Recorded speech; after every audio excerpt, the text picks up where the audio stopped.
There's a vault somewhere in the world. Or maybe there isn't. Inside, if it exists, lives a ledger, not written in ink, not carved in stone, but encoded in servers scattered across continents. This ledger tracks a number so vast it defies comprehension. $315 trillion. That's the sum total of what humanity owes, not to aliens, not to banks alone, to itself. But here's the question no one seems able to answer. If we all owe money, who's collecting? The United States holds $38 trillion in debt, Japan $9 trillion, China $14 trillion, the European Union another 14. Every major economy on Earth carries a burden so heavy it would crush empires of old. And yet, the system keeps turning. Money flows, governments stand, markets rise. So who holds the invoice for humanity? This is the Financial Historian, where numbers tell stories. And the biggest story of all is the one we're living inside without realizing it. To understand who holds the world's debt, we need to understand what debt actually is in the modern age. It's not what your grandfather understood. It's not a simple loan between two parties. It's something far stranger. Debt today is infrastructure. It's the invisible skeleton on which civilization hangs its flesh. Every road, every hospital, every missile, every pension check exists because someone, somewhere, agreed to lend money that didn't exist yet. And in exchange, they received a promise. Not gold, not silver. A promise. One that says this debt will be honored, that interest will be paid, that the system itself is worth believing in. The United States government issues these promises in the form of treasury bonds, small slips of financial paper, or more accurately, digital entries that represent the faith of the world's largest economy. Investors buy them, not just American investors. Japan holds over $1 trillion of these bonds. China holds hundreds of billions. So do the United Kingdom, Belgium, and Luxembourg. In fact, foreign governments and institutions hold roughly $9 trillion of America's debt. But that's only a quarter of the story. The other 3/4, almost $30 trillion, is held domestically. American banks, pension funds, mutual funds, insurance companies. And here's where it gets strange. The Federal Reserve, America's central bank, holds trillions of dollars of government debt. Think about that. The government borrows money and sells bonds. The central bank, which is technically part of the government's financial system, buys those bonds. It's like writing yourself a check and depositing it in your own account. This isn't fraud. It's policy. When the Federal Reserve buys treasury bonds, it creates new dollars to pay for them. Those dollars enter circulation. The economy expands, and the debt, which represents those created dollars, grows larger. It's a mirror reflecting a mirror, creating the illusion of infinite depth. And this pattern isn't unique to America. Every developed nation operates some version of the same system. Japan's government owes money primarily to Japanese institutions and its own central bank. China's debt is held mostly by Chinese state banks. Europe's nations owe to European banks and the European Central Bank. The creditors aren't foreigners. They're reflections of the same system that created the debt in the first place. But something feels wrong about this. If we owe it to ourselves, why does it matter? Why do governments cut spending, raise taxes, and impose austerity when the debt grows too large? The answer is that even in a hall of mirrors, the reflections have consequences. There's a force at work here that most people never see. It operates in the background, invisible but omnipotent. It decides which governments can borrow cheaply and which must beg for mercy. It determines whether economies thrive or collapse. This force is not a person or even a single institution. It's the market, and the market has a memory. When Greece's debt spiraled out of control in 2010, the government didn't just wake up one day and decide to default. The market decided for them. Bond yields spiked. Investors fled. Suddenly, the cost of borrowing became unbearable. The Greek government, unable to refinance its debt at reasonable rates, faced a choice: default and destroy its economy, or accept a bailout with brutal conditions. They chose the bailout. The European Central Bank and International Monetary Fund arrived with billions in loans. But the money came with strings: austerity measures, tax increases, pension cuts, mass unemployment. The debt was saved, but an entire generation paid the price. Who was the creditor in this story? Not a single bank, not one nation. It was the market itself, that faceless judge of creditworthiness. Argentina has lived this nightmare repeatedly. Every few decades the pattern repeats. The government borrows, the debt grows unsustainable, confidence collapses, default follows. Each time, the creditors step forward to collect what they can. International bondholders, hedge funds that bought distressed debt for pennies on the dollar, the IMF with its restructuring demands. And each time, ordinary Argentinians watch their savings evaporate, their currency collapse, their futures dissolve. Sri Lanka's recent collapse tells the same story with different characters. When the government ran out of foreign currency reserves to service its loans, the country ground to a halt. Fuel shortages, food shortages, political chaos. The creditors in this case were Chinese state banks, private bondholders, and multilateral institutions. They all wanted their money. The people of Sri Lanka simply wanted electricity. These aren't isolated incidents, they're features of the system. When confidence breaks, the abstract becomes concrete. The invisible creditor reveals itself. And it's never kind. Behind every sovereign debt crisis sits a web of institutions. Pension funds in Europe holding bonds from emerging markets, hedge funds betting on default, sovereign wealth funds from oil-rich nations lending to developing countries, central banks managing trillions in foreign exchange reserves. They're all connected in a planetary chain of IOUs. Japan lends to America by buying treasury bonds. America lends to Europe through the IMF. Europe lends to Africa and Asia through the World Bank. Those countries in turn park their foreign reserves in bonds from developed nations.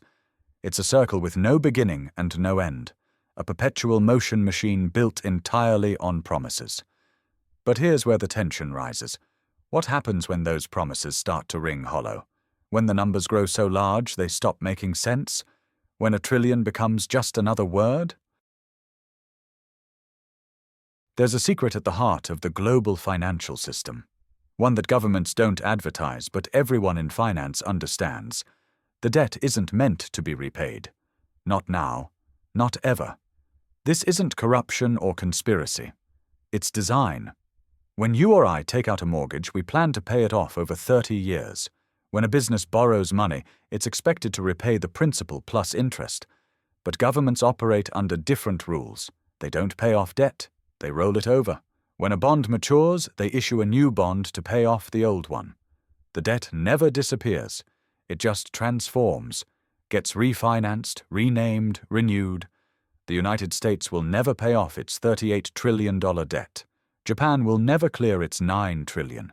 These aren't failures of policy. They're features of modern monetary systems. The debt is the product. Interest payments are the subscription fee. And as long as investors keep renewing their subscriptions, the system continues. But why would investors accept this arrangement? Why buy bonds from a government that will never repay the principal? Because government debt isn't viewed as a liability in their world. It's an asset, the most trusted asset in existence. Treasury bonds from stable governments are treated as good as cash. Banks use them as collateral. Pension funds hold them as safe investments. Central banks treat them as reserves. If the United States actually paid off its entire debt, the global financial system would collapse. Trillions of dollars in the safest assets would vanish overnight. Banks would lose their collateral. Pension funds would lose their secure investments. The dollar supply would contract dramatically, triggering deflation and economic catastrophe. Paying off the debt would destroy the very economy the debt was meant to support. So governments don't even try. Instead, they manage the debt. Keep it sustainable. Keep interest payments affordable.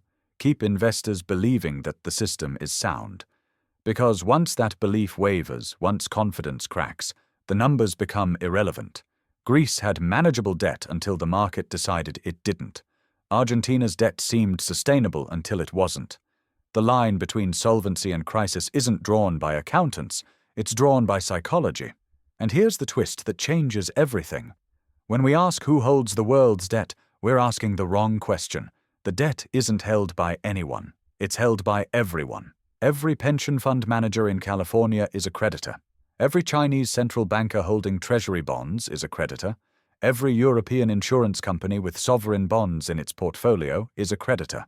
And simultaneously, every taxpayer who funds government interest payments is a debtor. We owe it to ourselves. But that doesn't mean we all benefit equally. When governments pay interest on debt, that money flows from taxpayers to bondholders, from workers to investors, from the many to the few. The system isn't a neutral circle, it's a funnel. Money flows upward, from those who earn it through labor to those who earn it through ownership. This is why global debt and global inequality rise in tandem. They're not separate problems, they're two sides of the same mechanism. Debt transfers wealth from public coffers to private hands, from borrowers to creditors, from governments to markets, and the larger the debt grows, the more powerful that transfer becomes. So who holds the world's debt? The answer is both simpler and more complex than it appears. The world holds its own debt.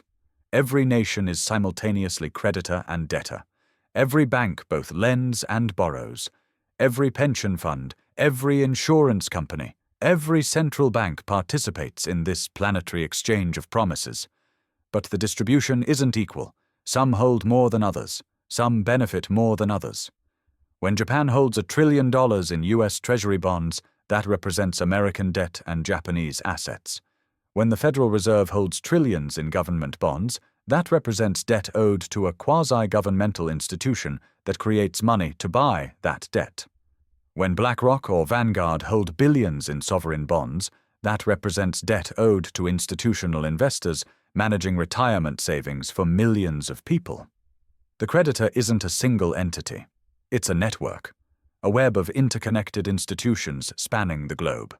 At the center of this web are the central banks, the Federal Reserve, the European Central Bank, the Bank of Japan, the People's Bank of China. They don't just manage debt, they manufacture it. Every time a central bank buys government bonds, it creates new money in exchange. The liability on one balance sheet becomes the asset on another. Every dollar in existence represents debt somewhere else. Every euro, every yen, every pound. There is no such thing as debt-free money in the modern world. Currency itself is an IOU, backed not by gold or silver, but by the promise that governments will honor their obligations. When you hold a dollar bill, you're holding a share in America's debt. When you hold a euro, you're holding a share in Europe's debt. The system survives on confidence. As long as investors believe governments will pay interest, even if never the principal, the machine keeps running. Bonds are issued, money is created, debt expands, economies grow. But confidence is fragile. It can evaporate overnight. When it does, the consequences are swift and brutal. Greece learned this. Argentina has learned it repeatedly. Sri Lanka is learning it now. When the market loses faith, the illusion shatters. Interest rates spike. Governments can't refinance. Austerity follows. Bailouts follow. And ordinary people pay the price for a crisis they didn't create and don't fully understand. The truth is unsettling. No one is really in control. Not governments. Not central banks. Not even the markets themselves. The system operates on autopilot, driven by the collective psychology of billions of decisions made every day. Buy or sell, lend or hoard, believe or doubt. Each individual choice is rational, but together they create a system no one fully comprehends and no one can fully control. We built a machine to manage the modern world, a machine that runs on debt, powered by promises, lubricated by confidence. And now we're trapped inside it. We can't turn it off without catastrophe. We can't slow it down without pain. We can only keep it running and hope the gears don't seize. $315 trillion. That's not just a number. It's a monument to human ingenuity and human hubris. We've created a financial system so complex, so interconnected, so dependent on perpetual growth that stopping is more dangerous than continuing. The debt will never be repaid, because repaying it would destroy everything we've built on top of it. So who holds the world's debt? We all do, and none of us do. It's a question with no single answer because the debt itself is no longer a transaction between borrower and lender. It's become the medium through which civilization operates, the language of power, the architecture of modernity. Centuries ago, empires conquered territory to extract wealth. Today, they issue bonds to extract interest. The battlefield became the balance sheet. And we're all soldiers now, whether we realize it or not. Every time we pay taxes, we service the debt. Every time we contribute to a pension fund, we become creditors. Every time we trust in currency, we validate the system. The question isn't really who holds the debt. The question is, what happens when the promises can no longer be kept, when the confidence that holds this entire structure together finally breaks, when the numbers become so vast that even belief can't sustain them. That day may never come, or it may come tomorrow. The system has survived every crisis so far by creating more debt, more money, more promises. It's the only solution we know, the only one we've allowed ourselves to imagine. But in the quiet moments, when markets close and the news cycle pauses, there's a question worth asking. Not who holds the world's debt, but what does it mean to build an entire civilization on something that was never meant to be repaid? History may not have the answer, but it's watching, and it's taking notes.